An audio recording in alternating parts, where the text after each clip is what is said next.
오늘 하나님께서 주신 말씀은 에스겔 16장 35절에서 52절까지 있는 말씀입니다. 제가 하나님의 말씀 봉독하겠습니다. 그러므로 너 음녀야 여호와의 말씀을 들을지어다. 주 여호와께서 이같이 말씀하셨느니라.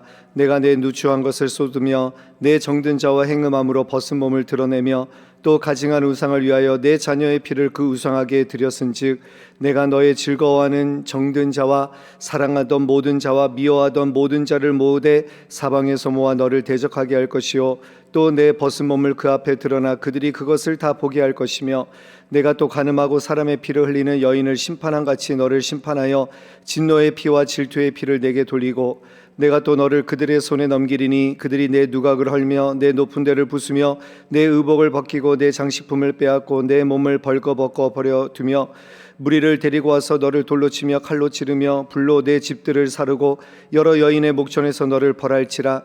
내가 너에게 곧 음행을 그치게 하리니 내가 다시는 값을 주지 아니하리라. 그리한즉 나는 내게 대한 내 분노가 그치며 내 질투가 내게서 떠나고 마음이 평안하여 다시는 노하지 아니하리라.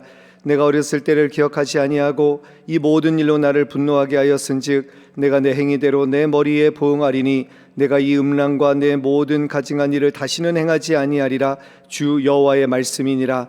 속담을 말하는 자마다 내게 대하여 속담을 말하기를 어머니가 그러하면 딸도 그러하다 하리라. 너는 그 남편과 자녀를 싫어한 어머니의 딸이요 너는 그 남편과 자녀를 싫어한 형의 동생이로다. 내 어머니는 햇사람이요 내 아버지는 아모리 사람이며 내 형은 그 딸들과 함께 내 왼쪽에 거주하는 사마리아요 내 아우는 그 딸들과 함께 내 오른쪽에 거주하는 소돔이라. 내가 그들의 행위대로만 행하지 아니하며 그 가증한 대로만 행하지 아니하고 그것을 적게 여겨서 내 모든 행위가 그보다 더욱 부패하였도다. 주 여호와의 말씀이니라. 내가 나의 삶을 두고 맹세하노니 내 아우 소돔 곧 그와 그의 딸들은 너와 내 딸들의 행위같이 행하지 아니하였느니라. 내 아우 소돔의 죄악은 이러하니 그와 그의 딸들에게 교만함과 음식물의 풍족함과 태평함이 있음이며 또 그가 가난하고 궁핍한 자를 도와주지 아니하며 거만하여 가증한 일을 내 앞에서 행하였음이라. 그러므로 내가 보고 곧 그들을 없이 하였느니라. 사마리아는 내 죄의 절반도 범하지 아니하였느니라. 내가 그들보다 가증한 일을 심히 행하였으므로 내 모든 가증한 행위로 내 형과 아우를 의롭게 하였느니라. 내가 내 형과 아우를 유리하게 판단하였은즉 너도 내 수치를 담당할지니라. 내가 그들보다 더욱 가증한 죄를 범함으로 그들이 너보다 의롭게 되었나니 내가 내 형과 아우를 의롭게 하였은즉 너는 놀라며 내 수치를 담당할지니라. 아멘. 네, 긴 절을 저희들이 읽었습니다. 오늘 에스겔 16장은 충격적인 한편의 긴 비유라고 말씀을 드릴 수 있습니다. 하나님은 예루살렘을 피투성이로 버려진 갓난아기로 비유하고 계십니다. 아무도 거들떠보지 않던 그 아이를 하나님이 발견하셔서 살려주시고 키워주시고 장성하게 하셔서 혼인 언약을 맺은 아내처럼 그렇게 하나님께서 사랑하셨다고 말씀하고 계십니다. 그래서 하나님은 이스라엘에게 두 가지 축복을 주셨습니다. 첫 번째는 그들의 생명을 주시고 자라게 하시고 아름답게 하셨습니다. 두 번째는 세상에 좋은 것으로 풍성히 채워주셨습니다. 자, 그런데 여기서 많이 채워주신 것이 문제가 되는 거예요. 여러분, 가난할 때는 죄를 지을 여유조차 없었지만 부유해지니까 죄를 지을 기회가 많아지는 것이죠.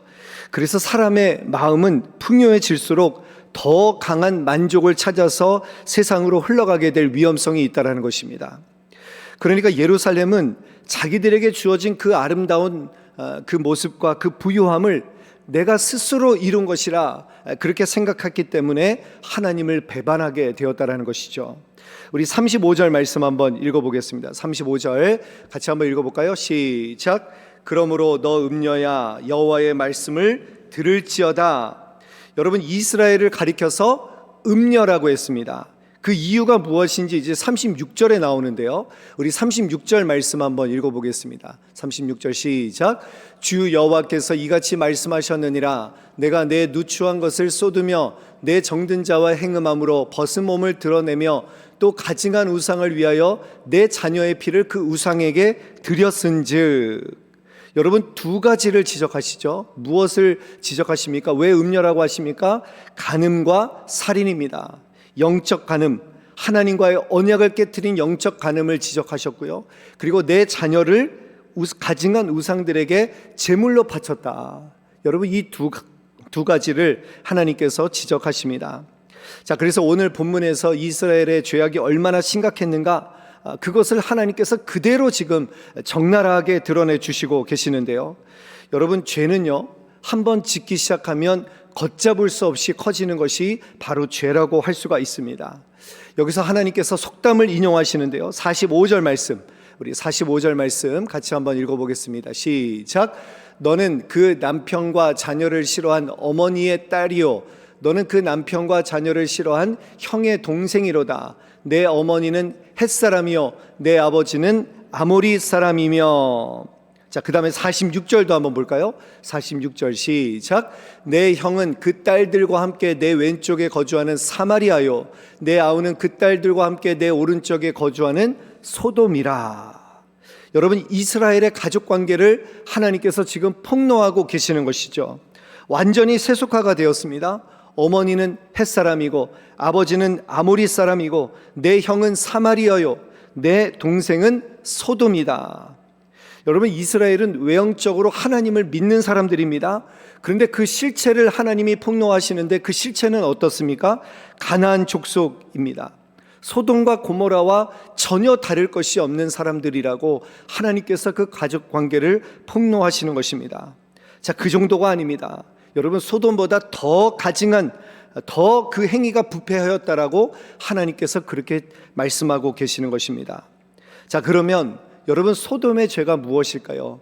우리는 소돔을 생각할 때 성적인 죄, 음란과 타락이라고 생각을 합니다.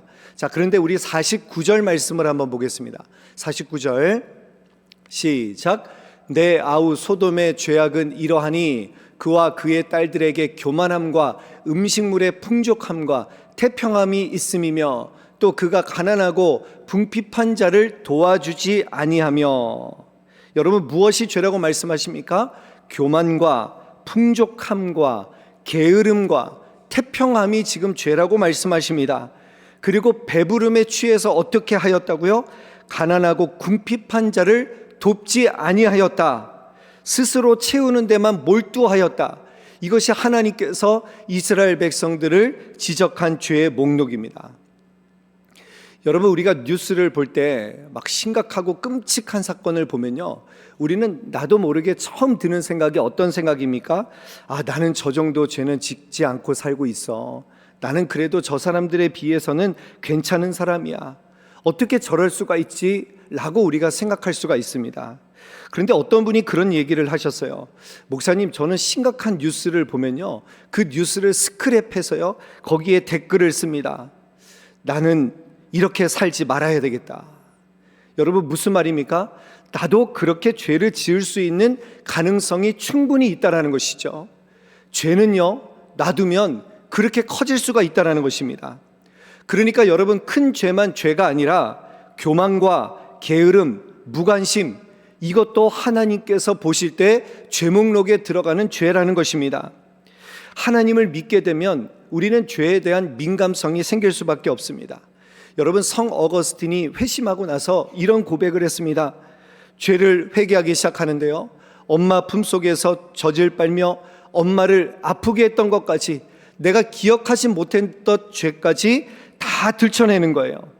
그러니까 하나님 앞에서 여러분, 죄는 죄입니다. 내가 보기에 심각하게 보이지 않아도 하나님 보실 때 이것이 어떠한가, 내 기준이 아니라, 세상적인 기준이 아니라 우리는 하나님 기준으로 봐야 되는 거예요. 그래서 여기에 나와 있는 이 죄를 보면서 여러분, 이 새벽 예배 자리에서 성령의 조명하심 속에서 내게 하나님 앞에 회개할 죄가 분명히 있지 않겠습니까? 여러분, 이 시간 나도 모르게 지었던 여러분 그런 죄가 있지 않겠습니까? 오늘 이 시간 기도할 때 하나님 앞에 그 모든 죄를 하나님 앞에 토로하고 회개할 수 있는 이 은혜의 자리가 되시기를 간절히 바랍니다. 자, 51절을 또 한번 보겠습니다. 51절을 보시면 이렇게 말씀합니다. 같이 읽어보겠습니다. 사마리아는 내 죄의 절반도 범하지 아니하였느니라. 내가 그들보다 가증한 일을 심히 행하였으므로 내 모든 가증한 행위로 내 형과 아우를 의롭게 하였느니라. 아멘. 여러분, 사마리아가 누구입니까? 북왕국을 이야기하는 것입니다. 여러분, 북왕국 이스라엘은요, 나라가 지어지자마자 이 단과 베델에다가 금신상 송아지를 세웠습니다. 이것이 하나님이다, 그렇게 섬기게 했습니다. 여러분, 처음부터 제사장을 레위인이 아닌 사람을 세워놓고 절기를 바꿔놓고 자기 뜻대로 욕심대로 우상숭배를 했던 사람들이 바로 북왕국 이스라엘이었습니다. 그런데 남유다 예루살렘을 향해서 뭐라고 합니까? 너희들이 더 가증한 일을 행하였다라는 거예요. 너희들의 죄는 사마리아의 절반도 범하지 않았다. 여러분, 사마리아보다 훨씬 더, 사마리아가 너희들보다 훨씬 더 죄를 적게 지었다. 너희들이 훨씬 더 가증하다. 하나님께서 지금 이렇게 말씀하고 계시는 것 아닙니까? 여러분, 죄를 놔두면 이렇게 됩니다. 죄가 시작되면요, 죄는 걷잡을 수 없이 커지게 되는 그런 속성을 가지고 있는 것이죠.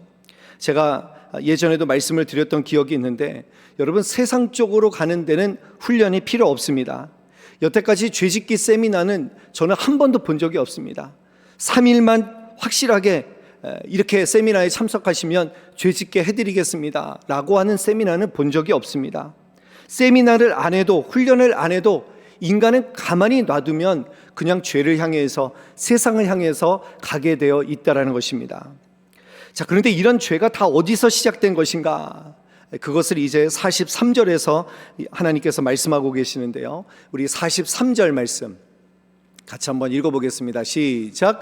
내가 어렸을 때를 기억하지 아니하고 이 모든 일로 나를 분노하게 하였은즉 내가 내 행위대로 내 머리에 부응하리니 내가 이 음란과 내 모든 가증한 일을 다시는 행하지 아니하리라. 주 여호와의 말씀이니라. 아멘. 여러분, 그 처음에 보시면 뭐라고 그랬어요? 내가 어렸을 때를 기억하지 아니하고, 기억하지 않음에서 여러분 이 죄가 시작된 것입니다. 칼빈의 기독교 강요에 보면 이런 말이 나와 있습니다. 믿음이란 은혜에 대한 확고한 지식에서 시작된다. 여러분, 그러니까 은혜라는 것은 요약하면 무엇입니까? 내가 누구인지를 아는 것입니다. 내가 누구입니까? 사도 바울이 예수님을 만나고 나서 자기 자신을 뭐라고 합니까? 나는 죄인입니다. 죄인 중에 괴수입니다. 여러분, 내 존재를 분명히 아는 것이죠. 그러니까 은혜에 대한 지식은 무엇입니까? 자격 없는 자에게 값없이 주어지신 하나님의 선물, 받을 자격이 없는 자에게 하나님께서 나에게 이것들을 허락하셨다라고 하는 그것을 아는 것이 바로 은혜라는 것입니다. 아까 제가 이제 예배를 시작하기 전에 기도를 하는데 우리 피아노하고 첼로를 연주해 주신 집사님께서 하나님의 은혜로 이 찬양을 연주해 주시는데 거기서 너무 은혜가 되더라고요. 여러분, 가사가 어떻게 됩니까? 이 쓸데없는 자 왜 구속하여 주는지 난 알 수 없도다. 여러분, 이것이 하나님의 은혜 아니겠습니까? 하나님의 은혜. 여러분, 그런데 이 은혜를 잊어버리는 순간 우리는 믿음의 자리에서 멀어질 수밖에 없다는 것이죠. 은혜를 왜 잊어버립니까? 세상을 더 사랑하게 되면요, 여러분, 내가 무엇인가 더 사랑하는 게 있으면 은혜를 잊어버리게 됩니다. 그래서 요한일서 2장에 보면 이렇게 말씀합니다. 이 세상이나 세상에 있는 것들을 사랑하지 말라. 누구든지 세상을 사랑하는 자면 아버지의 사랑이 그 속에 있지 아니하느니라. 여러분, 세상을 사랑하는 순간 아버지의 사랑이 그 속에서 사라지게 된다는 거예요. 이스라엘이 하나님의 은혜를 망각하게 되니까 내가 받을 자격이 없는 자라는 것을, 여러분, 있을 데 없는 자를 왜 구속하여 주는지 난 알 수 없도다. 여러분이 이 은혜를 기억해야 되는데 세상을 사랑하니까 어떻게 됩니까? 내가 받을 만한 자격이 있다라고 생각하니까 그때부터 여러분 죄로 물들게 되는 것 아니겠습니까? 결국에는 하나님께서 심판하지 아니하시면 안 되는 지경에까지 지금 이르고 있다는 것입니다. 우리 41절 42절 말씀 한번, 하나님의 심판의 말씀을 한번 읽어보도록 하겠습니다. 같이 한번 읽겠습니다. 시작. 불러 내 집들을 사르고 여러 여인의 목전에서 너를 벌할지라. 내가 너에게 곧 음행을 그치게 하리니 내가 다시는 값을 주지 아니하리라. 42절. 그리한즉 나는 내게 대한 내 분노가 그치며 내 질투가 내게서 떠나고 마음이 평안하여 다시는 노하지 아니하리라. 아멘. 여러분, 잘 보시면요, 여기에 하나님의 약속이 있어요. 하나님께서 분명히 심판을 내리시지만, 그러나 그 결과로 어떻게 되는 겁니까? 이스라엘이 그 음행에서 떠나게 된다라는 것이죠. 죄를 짓지 못하도록 심판을 통해서라도 하나님께서는 어떻게 해서든지 이 이스라엘 백성들을 구원하고 싶어 하시는 거예요. 여러분, 여기에 하나님의 마음이 담겨져 있는 것입니다. 자, 그런데 하나님께서 뭐라고 하십니까?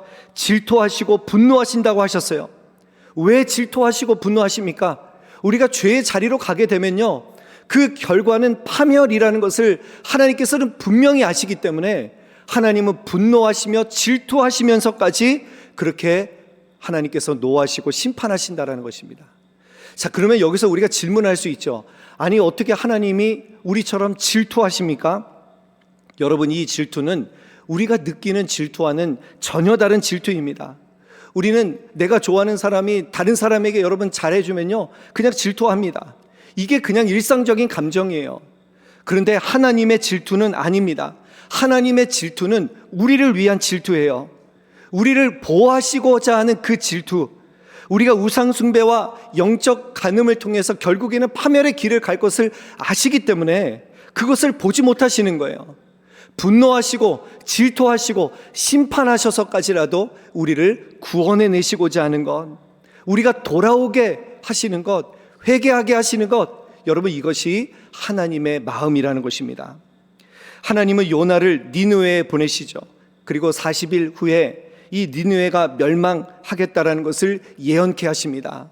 자, 그런데 여러분, 하나님께서 이 니느웨가 40일 후에 멸망시키시겠다라고 하는 것이 하나님의 본심이 아닙니다. 그 말은 무슨 말입니까? 40일 안에 회개하라는 것이죠. 기회를 주시는 것이죠. 그 멸망할 수 있다라고 하는 그 메시지를 통해서 니느웨를 구원하고 싶으셔서 요나를 보내신 것입니다. 하나님의 마음은, 하나님의 본심은 우리가 회개하길 원하신다는 것입니다. 여러분, 이 하나님의 마음이 느껴지십니까? 이제 말씀을 정리하면서, 여러분, 하나님께서 오늘 본문에서 예루살렘의 이 죄를 그대로 드러내시면서 심판을 선언하셨습니다. 그런데 그 심판의 목적은 멸망이 아니에요. 그 숨겨진 하나님의 마음은 무엇입니까? 돌이키기를 원하시는 것, 회개하게 하시기를 원하시는 것, 죄로 인해서 파멸의 길을 가지 않게 하시는 것, 여러분, 그것이 하나님의 마음입니다. 여러분, 십자가가 바로 하나님의 마음이 분명하게 드러나 있는 자리입니다. 거룩하신 하나님은 죄를 미워하시지만 사랑의 하나님은 죄를 지은 이 죄인들을 포기하지 않으시고 독생자 예수 그리스도를 내어주셔서 우리의 자리에서 심판을 대신 받게 하셨습니다. 그러므로 여러분, 우리를 향한 하나님의 사랑이 가장 많이 담겨져 있는 것이 바로 십자가라고 말씀드릴 수 있습니다. 자, 그래서 제가 결론으로 여러분들에게 두 가지만 말씀을 드릴게요. 여러분, 우리가 은혜를 잊지 않기 위해서, 하나님의 그 크신 사랑을 우리가 잊지 않기 위해서 어떻게 해야 되는가? 여러분, 십자가에 하나님의 사랑이 가장 많이 담겨져 있다라고 제가 말씀을 드렸죠. 하루 10분만이라도 하나님의 사랑을 묵상하십시오. 십자가를 바라보세요. 여러분, 하루 10분만이라도 여러분 십자가를 묵상하십시오. 십자가를 묵상하면요, 이런 음성이 들리는 것 같습니다. 얘야, 나는 네가 얼마나 좋은지 모른다. 내가 너를 위해서 이렇게 십자가에서 죽었다. 너 그거 잊어버렸니? 내가 너를 이렇게 사랑하는 사람이야. 내가 너 이렇게 사랑하는데 너 나와 동행하지 않겠니? 여러분, 십자가를 10분만 묵상해도 이런 마음이 우리에게 그 하나님께서 계속해서 우리에게 주시는 그 마음이라고 생각을 합니다. 첫 번째는요, 십자가를 10분 동안 묵상하십시오. 자, 두 번째, 우리가 은혜를 잊지 않기 위해서, 하나님의 사랑을 우리가 기억하기 위해서 어떻게 해야 되는가? 제가 설교 말씀을 준비하는데 감동이 되는 한 찬양이 생각이 났습니다. 오늘 이 말씀과 아주 잘 연관이 되는 찬양이라고 생각을 합니다. 찬송가 315장. 여러분, 은혜를 잊지 않기 위해서 이 찬송을 꼭 부르시기를 바랍니다. 내 주 되신 주를 참 사랑하고. 우리 한번 같이 이 찬양 한번 불러볼까요? 제가 한번 여러분들에게 가사를 불러드릴게요. 내 주 되신 주를 참 사랑하고. 내 주 되신 주를 참 사랑하. 곧 그에게 죄를 다 고합니다. 곧 그에게 죄를 다 고함이. 큰 은혜를 주신데 예수시니 큰 은혜를 주신 내 예수시. 어떻게 해요? 이전보다 더욱 사랑합니다. 이전보다 더욱 사랑합니다.